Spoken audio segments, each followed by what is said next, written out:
Welcome everyone to the Schrock Show. And today we got Wilbur, and he's a chef. And you were a chef at, where did you start off being a chef at?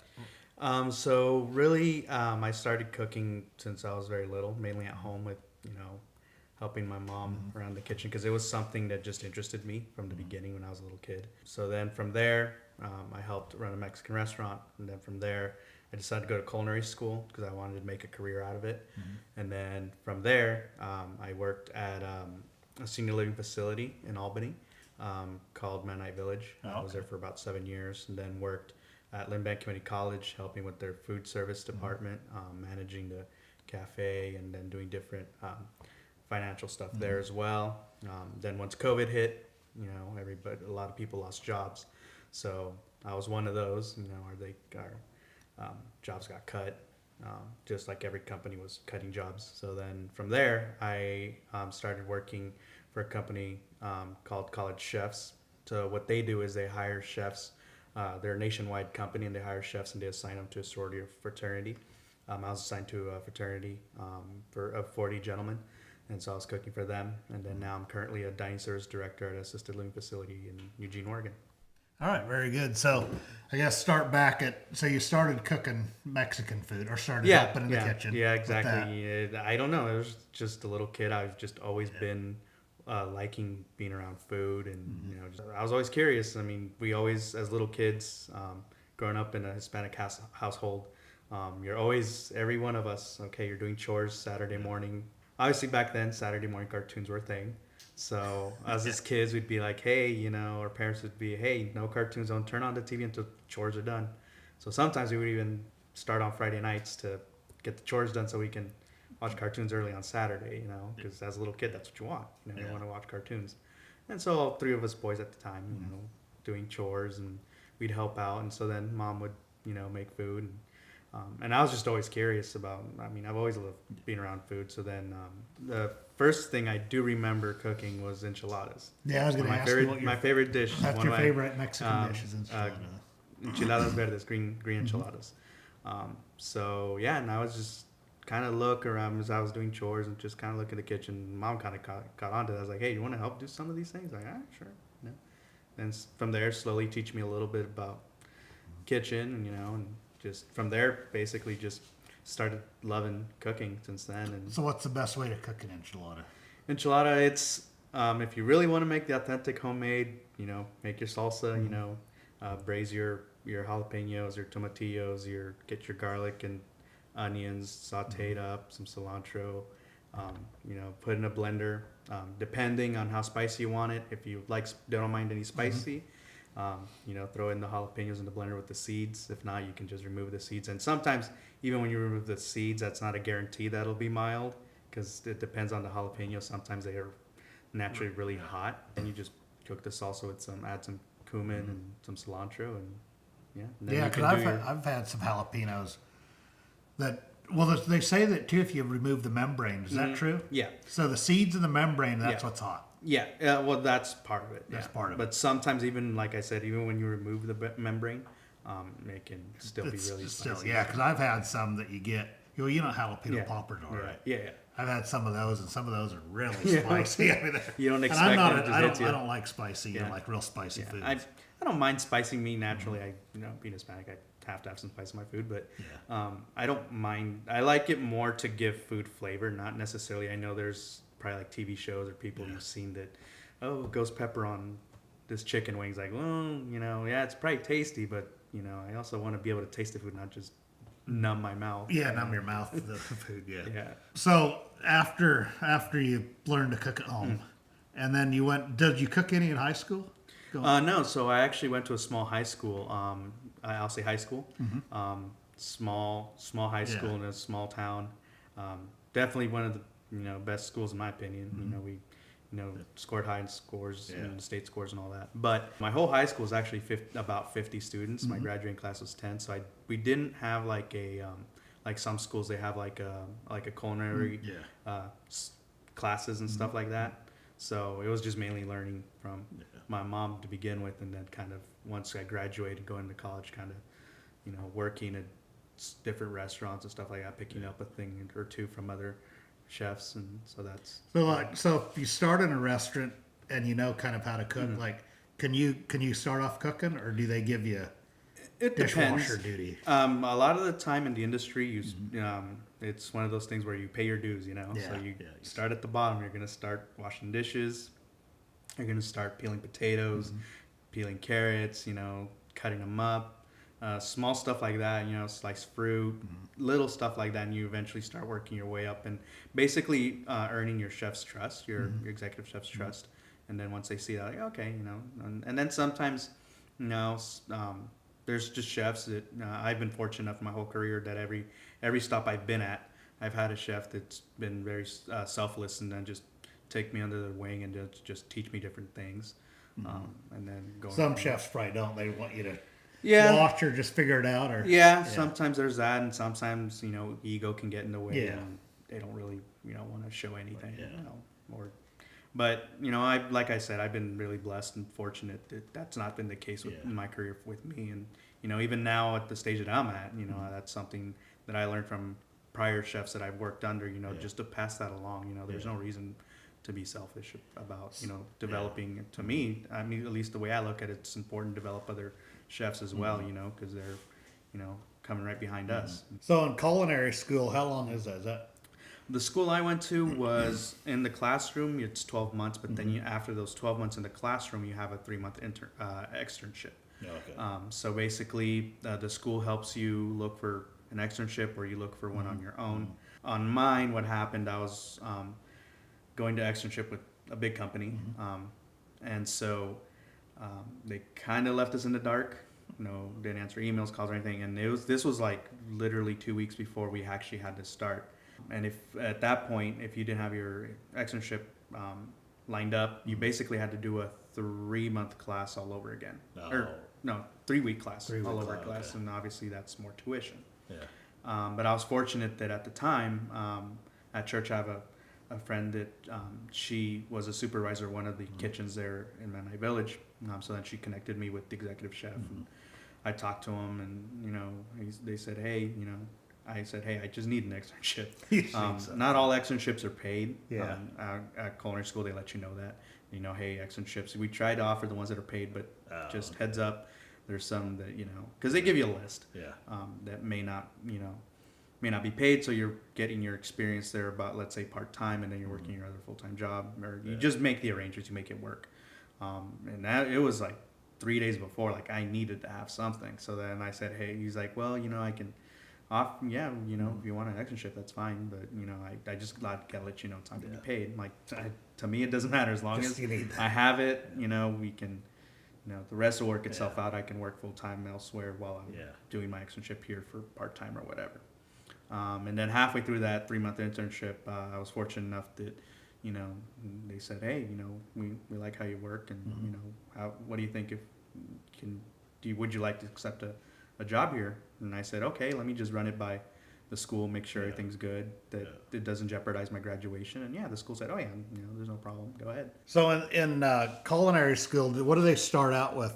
Because I've thought about doing it, but right now I'm not gonna do it. Do 14 months of that, but it would have been fun. Yeah, it's pretty fast paced. I mean, it depends. At least the one that I went to is pretty fast paced. Classes were changing every 3 weeks. The first thing they teach you is your basic knife skills. How to dice up, slice, dice, identify the different cuts, the sizes, a little bit of taste testing. Different ingredients. You've probably seen some shows like culinary shows where they blindfold you and you're tasting and hey, what's this? And then they're guessing, oh, it's sweet potato. Well, no, it was an apple. They do that. So they do expect you to do that. I think ours was 50 ingredients, and so you had to have an 80% or above to pass. So they do that with spices too. Yeah. So I don't know. They don't do it like straight up, but they let's say they'll take some cinnamon and like boil it in some water, and then they're tasting the water or the broth, so to speak. Same with like allspice stuff like that. They don't do it just directly. Like the ones I do is like, for example, fruit or cooked proteins or vegetables, stuff like that. Or they'll cook it or they'll cook it just to throw you off. So like, okay, this feels like a texture of a carrot. Well, no, it's a sweet potato. Just to throw you off a little, because obviously they're going to throw those tricks in there to kind of throw you off. And that helps a lot, because to develop your palate. Yeah. You know? Yeah, that's what'd be hard for me is just knowing the spices. Yeah. Like I can cook something and throw this or throw that in, but Yeah. when it starts calling for actual spices, sometimes I don't know. Like, Yeah. I would have to go to school or something and Yeah. learn all that stuff. Yeah. But just your basic spices, I know Yeah, your that, basic but spices, yeah. So they start off with the cutting and the Yeah, the tasting. cuts and like the math, And then- like, okay, you know, how to convert, you know, Okay. like how many cups in a quart, you know, how many pints in a quart, how many quarts in a gallon. And so you do those basic math and then recipe conversions, because sometimes you do have to convert. Like, let's say if your recipe calls for scaled for 20 portions, okay, what do you do to scale it to 60? No, okay. You know, so obviously you multiply by 3. But then when you do that, like, let's say if it calls for 1 cup of lemon juice, and like, let's say it's something simple as a lime cilantro rice. It calls for, if it's calling for 3 cups of lemon juice, that should pretty much be a red flag. They're like, okay, that's quite a bit. And when I multiply by 3, that's gonna be 9 cups. That's gonna be just, you know, sour rice. It's not gonna be cilantro lime rice. So that's do they test you on that? yeah, They do? yeah. They Because try to one of the final exams, they make you look, and they hide those things in the recipe just to see if you catch on those things. And so, fortunately for me, I was able to catch up on those things. Like, wait a minute, this doesn't look right. This doesn't look right. And then I got some help, and I told the instructor, hey, this doesn't look right. Like, the math just like, oh no, you caught it. I'm like, oh, okay. Like, I didn't even know we were getting tricked on that. So I'm like, okay, well. So do they teach you how to cook different foods then? So in culinary school, a lot of the time, at least in my experience, is more of a French cooking technique. So you have your mother sauces like velouté, bechamel, tomato, hollandaise, so all those, and then I only know tomato. yeah, I don't know those. so all those, basically those sauces are your base, and then you build off of those. Oh, okay. So like a velouté, you know, cream, a roux, and then from there you can make your like a cheese sauce for like macaroni and cheese, for homemade macaroni and cheese, and then you just go off of that. And as long as you know those basics, you know your fundamentals, you can go pretty much any sorts of direction, which is the cool thing about culinary. You know, you can, as long as you know your basics, your fundamentals. Yeah. Is that what culinary school is? Kind of just getting all your Yeah, basics getting the down. techniques, your basics, your fundamentals. Probably, I imagine if depending after that, like what restaurant you go to, Yeah. probably depends a little bit on It- how you're trained then. Exactly, and the type of cuisine, the type of clientele you're working with. Because in culinary school, you're mainly trained with French techniques and also for fine dining. No, okay. So, and then sometimes you may not end up doing fine dining. Let's say you're doing a burger joint. Yeah. You know, obviously, you're going to make it the best product possible. Yeah. But you may not be using all the techniques and stuff that you learned in culinary school. And like I tell a lot of people that have gone to culinary school, some young people that have asked me, hey, what do you think about? And usually when I tell people that ask me if they want to, you know, going to culinary school's idea, I'm like, yeah, in my experience, I enjoyed it. It's fast paced. You got to keep up. They keep going.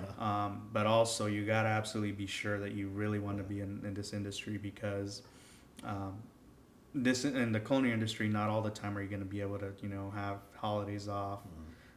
You know, you're working long hours and late into the night, depending on the restaurant rush, especially holidays. You know, you don't. Yeah. Sometimes you don't get them off, or sometimes you're working half a day, stuff like that. So like, you got to be sure that but fortunately, you know, as you grow in your career, you're able to get those jobs where you can, you know, have that time off. You know, where you have holidays, or you know,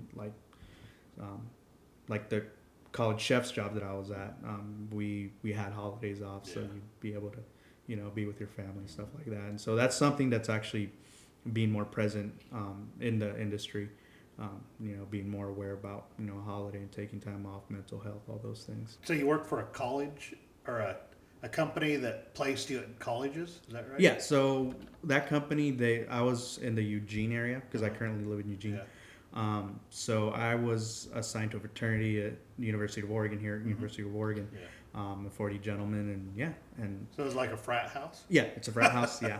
So pretty fun Cooking times. for 40 40 guys, gentlemen, huh? and yeah, let me tell you, college kids love to eat. So do you have any good stories with that?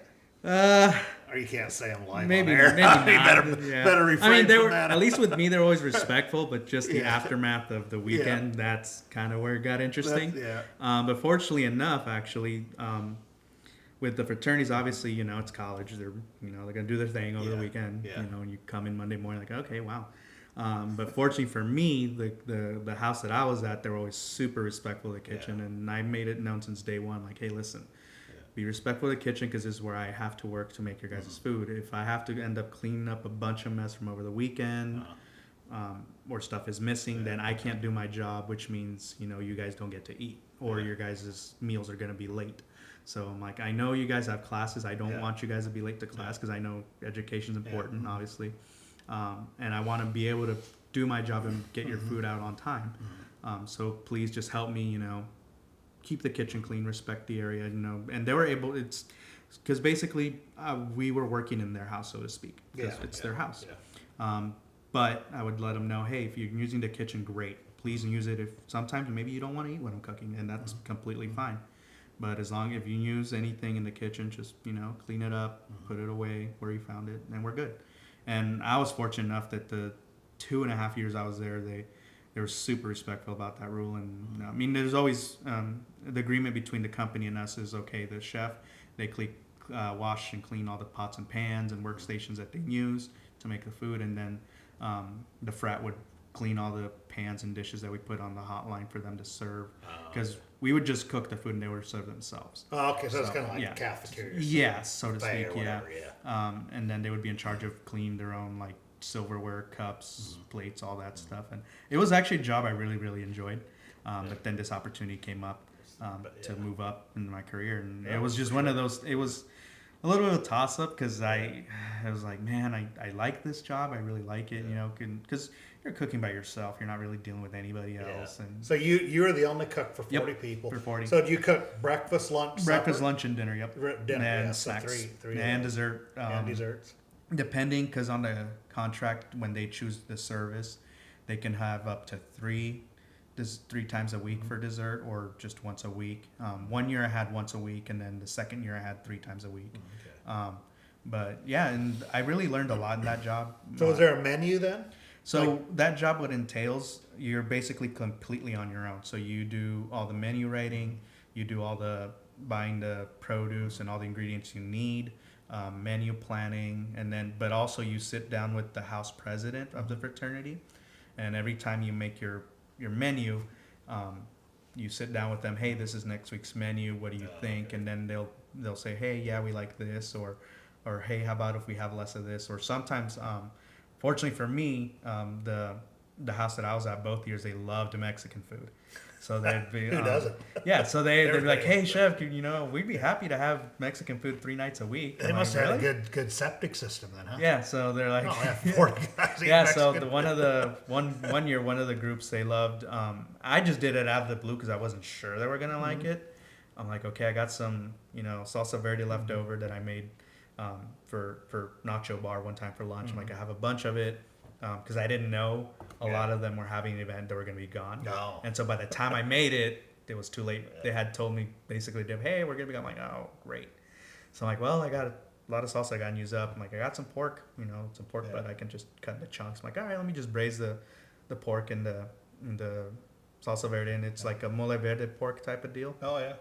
Heat up some tortillas, some rice and beans. I'm like, okay, let me just do that.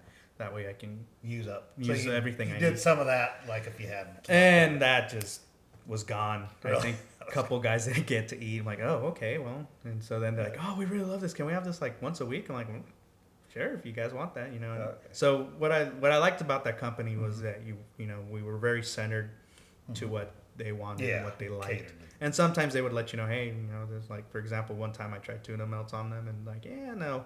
Out of the 40, they only ate 3. I was like, oh, okay, yeah, we're not putting that again. So, tuna melts out. Yeah. So, but yeah, it would was take Mexican over too. Yeah. So yeah, and I try to diversify it a little bit. Do like a chicken noodle stir fry, different type of stuff. And breakfast wasn't too bad because it was mainly a continental style. So it was like you set up fruit, bagels, cold cereal, yogurt and milk, cream cheese, and then lunch you do some. I usually try to do stuff that was pretty quick to serve, or like a wrap and some roasted potatoes, stuff like that for college students that it's easy to grab their plate, and if they wanted to go, or if they just wanted to eat real quick and then head to class. And then dinner was usually the heavy, because they would be back home already from studying and just relaxing, so then they would have more time. So I figured that's probably where I get a little more.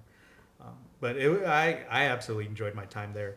at the Yeah, it kind of sounds like a fun yeah, job. and then the guys, they just, all the interesting stories they have, and then just So they're all different backgrounds, I oh, suppose. different backgrounds, and and then some of them worked, like for example, one of them worked in the with the video department with the football team. Oh, really? So that was pretty cool. Get to kind of hear those things, like, oh, that's pretty interesting, and then just in general, just they like to talk sports just like I do. So we would sit there and talk sports while I'm cooking and stuff like that. And they're those guys, I just have nothing but love and respect for that fraternity I worked for, because they were awesome. Yeah, they were really great guys, and it was hard for me to leave them, but they said, we understand, Yeah, you moved. you're moving on up, so it's like, we get it. But I was like, yeah, guys, I'm sorry. It's just one of those opportunities that don't come along very often. So you have worked at restaurants, so? Yeah, I've ran a Mexican restaurant for a small one for about 2 years. Mm-hmm. Yeah. So what's the difference? So they call line cooks? Yeah. What's that? Is that just people that plate stuff? It can be. So what a line cook is, they'll have a station, like for example, saute is one station. So let's say they're in charge of making sure for the vegetables are cooked up, or the starch for a certain plate as the orders are coming in, and then there's the grill that's cooking the proteins. Like let's say they're in charge of cooking the fish or the steak or pork or chicken, whatever it may be. And then so a lot of restaurants, they do it brigade style. So what it means is there's a station. So there's a garde manger, which is where they do the salads and cold appetizers. Then there's the appetizers, and they go down the line. Because generally in a restaurant, the first thing you get is your salad or appetizer, and then like depending on what kind of restaurant you're going to, it can be a 5-course, or just your appetizer and your main entree, or like a soup and salad and your entree.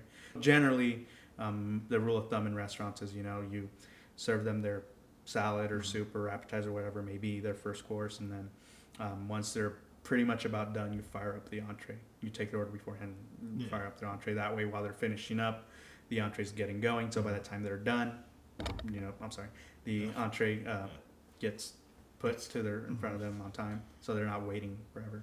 So do main, like Red Robin, they have a head chef, or what do they have? Like, I'm not exactly sure how they work. Or those type of restaurants. But anyways. I would say not necessarily a head chef. Maybe, I don't know. Maybe they might call them that, or maybe they might call them like kitchen lead or a cook lead. So in your more expensive or more exclusive or expensive restaurants, they have sous chef, right? Yep. So that's the head chef. No, that's the guy under the executive chef. Yeah. So basically, head chef. So he's basically the head chef when the executive chef's not around. Okay. Or because sometimes as an executive chef, you're in and out the kitchen. Because a lot of the time, the executive chef may not necessarily be in the kitchen the whole time. Sometimes they have to take care of the business side of things, like the paperwork, payroll, scheduling, all those things. So you're in and out the kitchen as an executive chef. So sometimes they might not necessarily, especially if it's like your own restaurant, you definitely are in and out. Because you have to take care of payroll, scheduling, different types of paperwork, and then sometimes also going out with the customers and making sure everything's good with them, and then dealing with servers, or as in the industry we call them, from the house. So the sous chef would take. So then that. Basically he would take over in the kitchen. As a leader, when the executive chef isn't around. So you went from the fraternity thing, and then you just started this new job. As a dining service director. So what's that entail? So what that entails is I help oversee everything that has to do with the food service department at the assisted living facility, community I'm at. So that entails menu writing, that entails ordering, inventory, schedules for cooks, servers, dining services assistants, getting together with vendors, and making sure that, for example, we're using a local coffee vendor from Eugene. Give them a call. Hey, this is what we need. Also meeting with different directors within the community of our where we're at. So, for example, dealing with the marketing director, getting together, getting ideas on for food. For the events that we may have for marketing, to try to, kind of get the word out there. Hey, we're open, because it just opened up in January, so it's brand new. It's a brand new, beautiful facility built brand new. So how many meals do you prepare a day? Or 3 day, breakfast, lunch, and dinner. Okay. How many total then? Right now we're currently sitting at 21. 21 residents, but our capacity is going to be 115. 115 when you're up. So when we're up and full. And the cool thing about our community, we have a bistro as well. That's going to be open while there's no lunch, breakfast, or dinner service. And on that one, we'll have like panini sandwich of the week, different salads, coffee. We have an espresso machine there that we can make specialty coffees like mochas, cappuccinos, stuff like that. The dining room is just regular black or coffee or decaf coffee, different pastries, bagels, stuff like that that the residents buy, or their guests that come in buy from there, and that's only going to be open when we don't have like lunch, breakfast, or dinner during those times, because we don't want to, make it clash. And also it would be different from what's in the kitchen. So for example, if for the day we have, let's say, chicken and rice soup, the bistro would have a roasted butternut squash soup, just to make it different, because obviously you're selling that. And then we also have a 24-hour snack bar for the residents, where we have all sorts of snacks, fruit, coffee for them available 24 hours a day that they can just help themselves to. So on the coffee, or do you drink a lot of coffee yourself? I usually don't. I do I'm every not a once in a while. coffee drinker either. I was going to ask you. My friends call me weird because they're like, "How do you get up for work and not drink coffee?" I'm like, I don't know. I've never been big on coffee, and when I do, the acid from it just kind of upsets my stomach a little bit. I do drink coffee, but it's once in a blue moon. It's not very often. Yeah. So I was just going to ask you about that, but I'm not a coffee drinker either, so I don't know. Good coffee really from bad coffee. Yeah, I can kind of taste it, but I'm just like, I don't really care for it too much. Yeah. So you're not doing any cooking right now then? Oh, I am. Really good. Yeah. So I do. So you're still doing cooking plus doing the all administrative, the other stuff. So, but yeah, basically my job might be cooking 3 days a week, and then the other 2. Doing my administrative, and then some of the days I'll start out cooking in the morning, and then when my afternoon cook shows up, I hand them over. Hey, this one needs done for lunch. Everything's pretty much almost ready. It just needs to start cooking, and we just get together for a quick 5-10 minutes to run down what needs done, and then from there I just go on and do my administrative stuff, meetings. So is this the same thing where you plan out the menu, or does a facility have that? They kind of have it. So the company has like a database where there's recipes, and they help you plan that, so to speak. But then I have the freedom to kind of change it up a little bit and kind of make it a theme for the day, and then desserts and stuff like that. So what's your, maybe you said, but what's your favorite dish? Like if you went on a cooking show and competed, they said you could cook anything you wanted. What would it be? Well, my favorite thing to do is pastas. So probably like a sausage penne pasta bake. That would be your... just general, but like in a cooking show, it'd probably be something a little more fancy than that. At that point, I'm not exactly sure. I think for me, at least when I did culinary school and also when I got this job, they just give you a box of ingredients. Like, all right, make something. I think that's what I do better versus like, think of something. And I'd rather just like, okay, let me just see what's in here, and then boom. They can just give you a box of whatever and say make something with that. Make something. Okay. And, So that's where it's for me. Obviously I don't do what you do, but that's where it'd be harder for me. Yeah, no, for me, for some reason, it'd be a little... think out ahead of what I'm actually going to do and what No, for me, for some reason, it's a little better. Like, okay, then your ideas get flowing a little bit. So back to the restaurant thing. I'll ask you the secrets of the restaurants. So how is it true that the restaurants keep, like, say, rice that they made today? Do they serve it tomorrow? It depends. Depends on the restaurant. It depends on the restaurant. It depends on what they're making. Yeah. So for example, like let's say if I had some leftover lime cilantro soup, I can save it and use it for, if I just had a regular cilantro lime rice that I served for burrito bowls or something.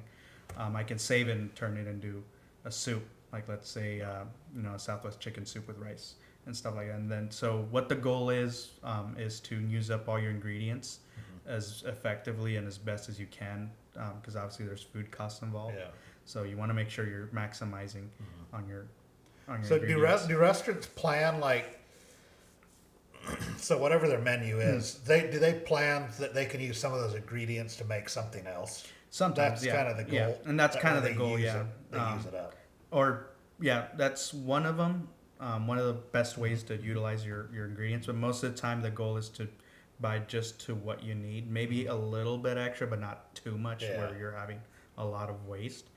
That's mainly the goal. But I mean, if it happens that you have quite a bit left, okay, let's turn it into something else.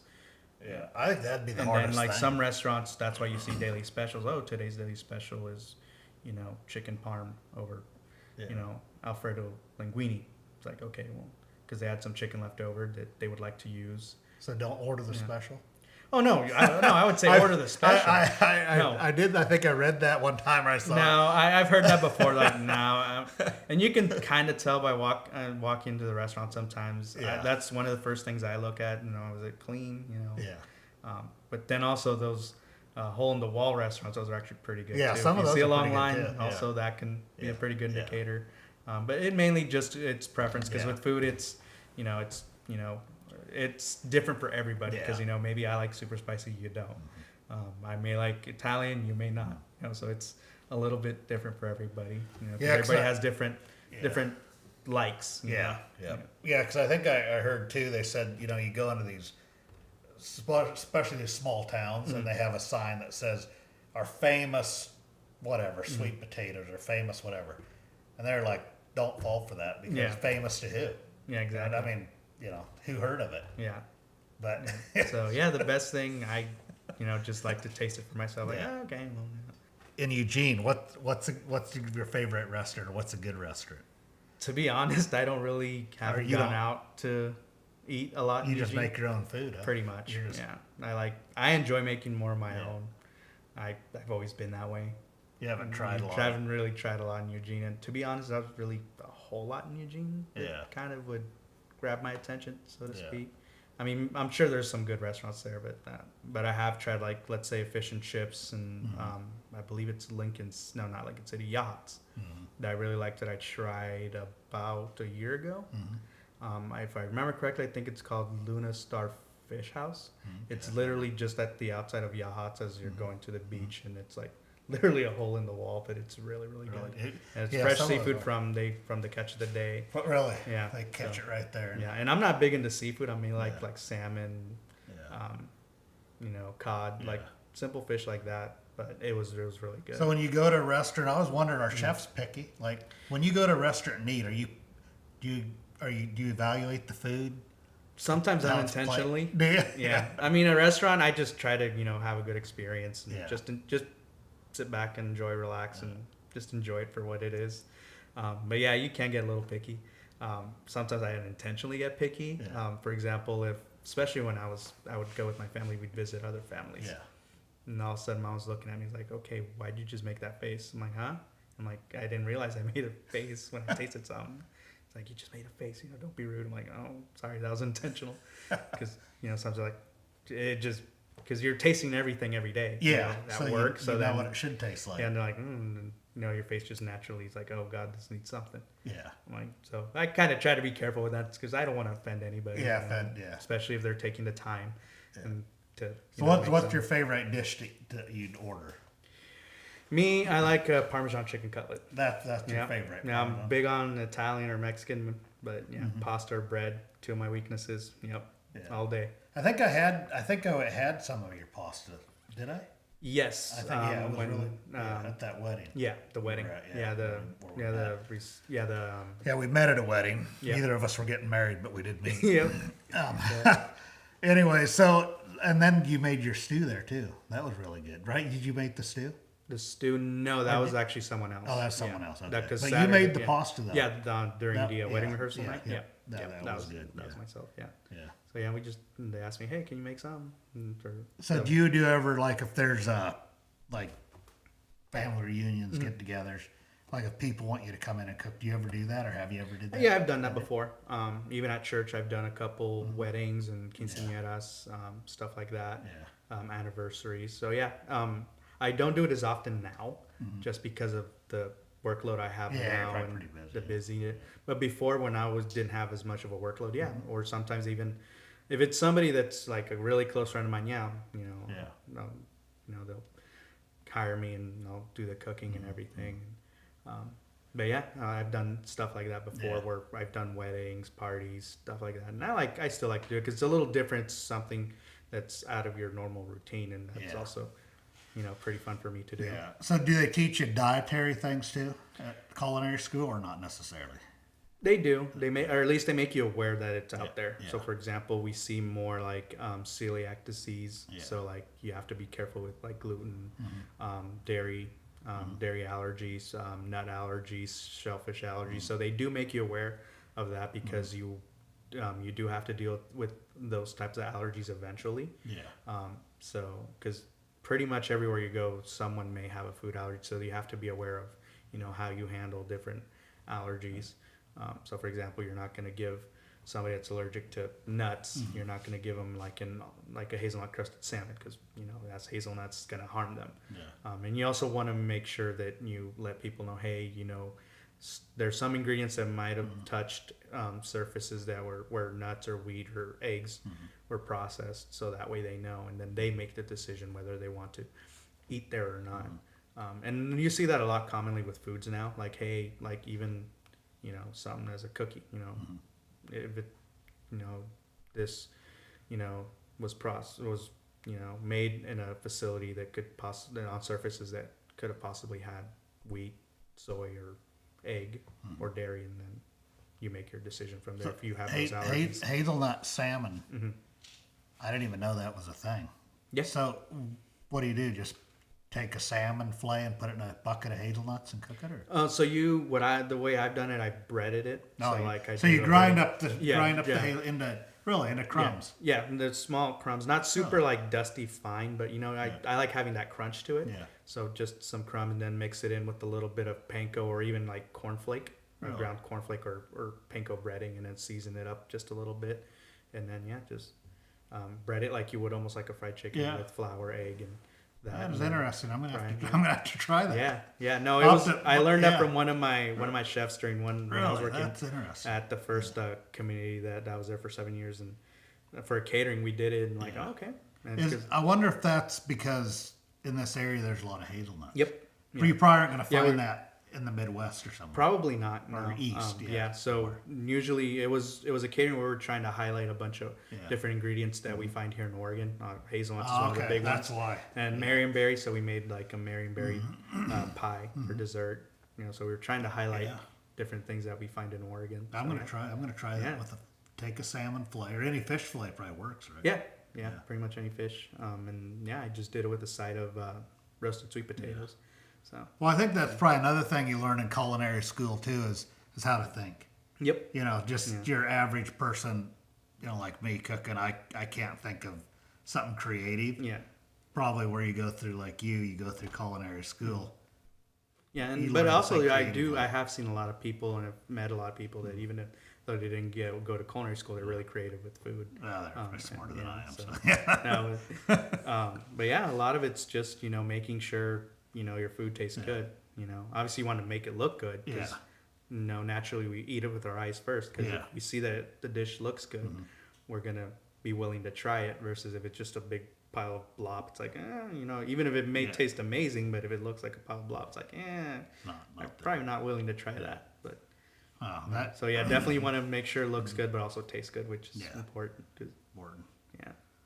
Yeah, well, very good. Do you have anything else you want to add to the cooking, or?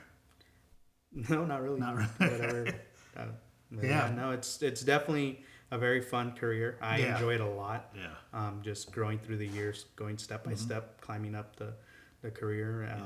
But it's definitely, people that want to get into culinary definitely have to really think it over, because it is one of those careers that a lot of places, different careers, you get time off, and the industry is getting better about that.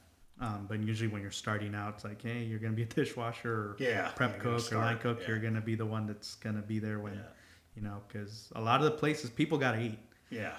People always have to eat. So, like, for example, my current job, in the assisted living community or any of those types of communities or those type of services, 24 hours a day, 7 days a week, 365, you're never closed, because we got to feed, we got to feed people. But yeah, there is jobs as you continue growing where it gets a little more friendlier in terms of the schedule. Yeah.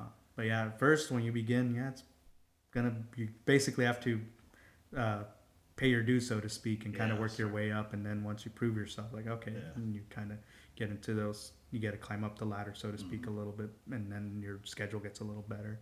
But I mean, as long as you have a passion for it and you enjoy it, because there's times where it's long hours, especially around the holidays. You're busy. Yeah. You're busy with work. You're busy with, trying to make food for when the family gets together. Sometimes you have friends that, hey, my office would like to see if you want to, we can hire you to make. Yeah. So it kind of piles up a little bit, but it's something I enjoy. But then, it can be long hours. But for me, my biggest satisfaction is, for example, the holidays. I may be super tired, but then I see my family and friends, we're at the dinner table. They're happy. They're all smiling. We're all enjoying. And that's my biggest satisfaction, seeing all, even currently with my current job now, just seeing our residents just smiling and enjoying the food and saying, hey, we really enjoyed that dish. Can we have it again sometime soon? Yeah. And that's my ultimate satisfaction with being in the culinary industry, that, leaving people satisfied with what they're eating. Because, for all of us, doesn't matter, even something as simple as, a soup, that you want to make sure you have a good experience. Because if you don't, you're obviously not going to go there again, or you're not going to eat that same dish again from whoever made it for you. But so, definitely eating something. Food's very important. Obviously it's something we need to fuel up because it's what keeps us alive. Yeah, well, very good. Well, thanks for coming on and thank you. Sharing your expertise and advice and stories. So, yeah. All right. Well, thank you. Thank you. And that's it.